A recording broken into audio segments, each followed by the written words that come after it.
Hello everyone, and welcome back to Cookbook Chronicles. What if I told you that you could cook a dish that's been served at one of the best restaurants in the world, right in your own kitchen? Well, we're doing that today. Today's recipe is from Quintonil, which is in the Polanco district of Mexico City, where the chef is known for honoring the bold traditions of Mexican gastronomy while keeping things light, modern, and absolutely stunning on the plate. First things first, let's start cooking the ayocote beans. So there are a variety of types of ayocote beans. These are a mixture, and the cookbook calls for just purple ayocotes.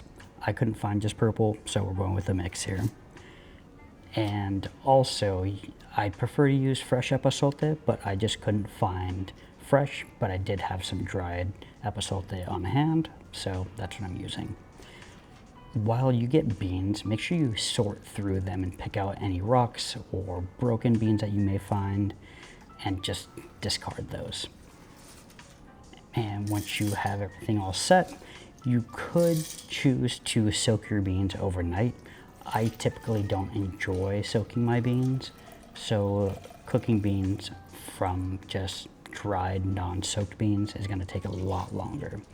These cooked for roughly 6 hours on a low temp, but they came out fantastic. They are firm yet soft, and they're firm because of the really thick skin that they have. But once you bite into them, they're nice and creamy. This is probably one of my favorite herbs of all time, hoja santa. It's fantastic. It tastes like root beer, star anise, maybe a little medicinal. It's just great. Now, you see that I'm adding chicken stock to a pot. And with the chicken stock, you're gonna take half of it, warm it up, and the other half you're gonna use to mix your guajillo chilies. Off to the left, you see a bowl of masa. The masa could either be store-bought from a Mexican market, or you could use Maseca or Macienda brand masa harina. You'll want to follow the directions on the package for this.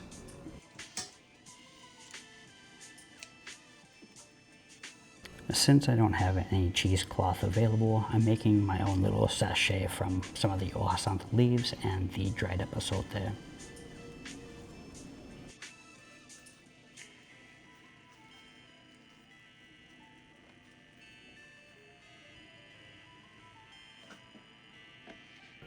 Now to make your Amarillo sauce.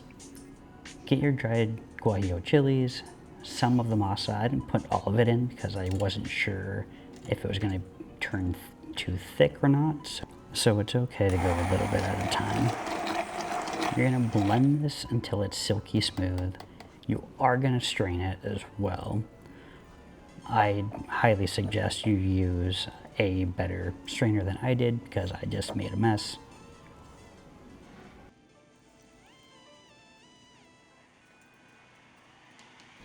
But what you'll be left with is this nice, beautiful Amarillo sauce right here. You'll slowly whisk it into your nice warm chicken broth, and it'll thicken because of the masa. So don't be nervous that it still looks really runny and watery. And then next you'll add your hoja santa sachet. Now we're going to prepare our mise en place for the garnish. And we're going to do some diamond cuts on the hoja santa leaves, like so.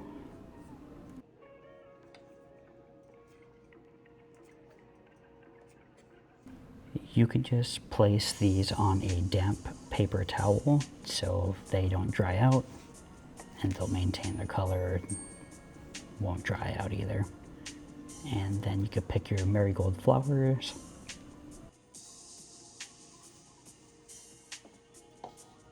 Once you're all done picking your garnishes, let's make some of the hoja santa oil. I roughly used about 5 leaves or so of the Oaxaca and the stems from me cutting my diamonds, and added about 1/8 of a cup of canola oil. You can use vegetable oil, avocado oil, it's fine. Blend it and then strain it. And you'll get this beautiful Oaxaca oil. Next, we are going to clean and cut our scallops. These scallops are the U10s, and if you notice, they have a little foot to them on the side. You're just gonna peel those off. You could leave them on if you'd like, but for this purpose, you're gonna wanna peel them off just to have a nice clean scallop. Cut each scallop into a quarter, like so.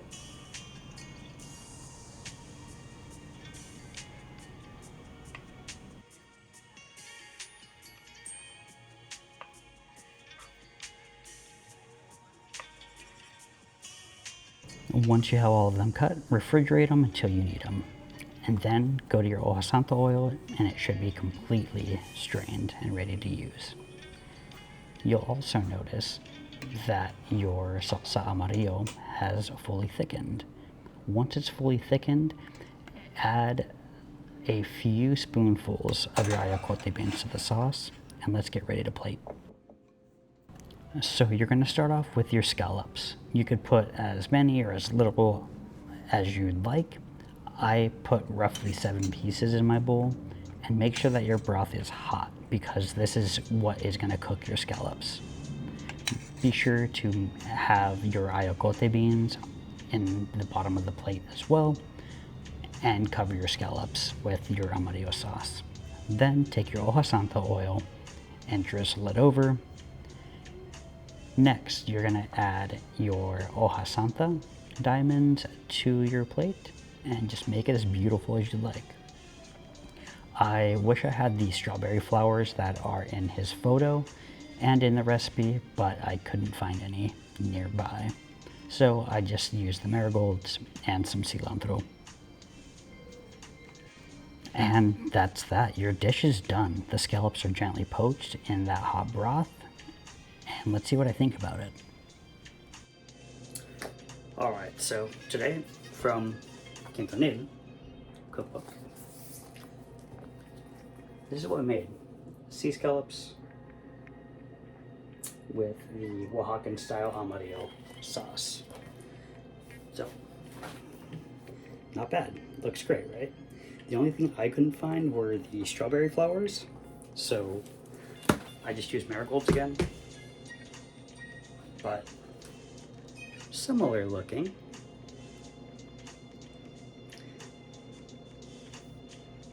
Let's try it out.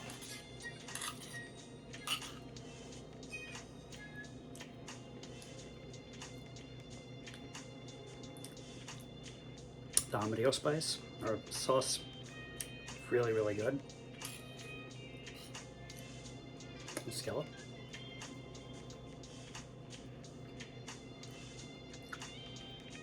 Scallops are fantastic.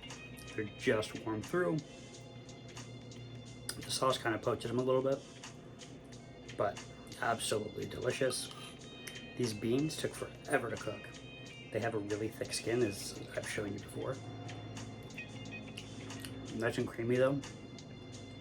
Like, they cook for maybe 6 hours. The Oaxaca oil, barely get it. Otherwise, everything is really, really good.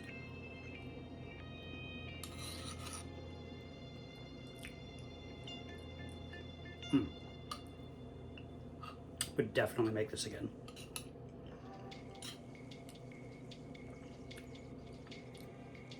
Kind of curious what the strawberry flowers would taste like in here, but probably more for just garnish and aesthetics than it is actual flavor. But the guajillo Amarillo sauce, not necessarily spicy, really flavorful from the epazote and Oaxaca. The masa adds like that nice thickening agent to it. It's really good. Really, really good. That's all I got. Thanks for watching.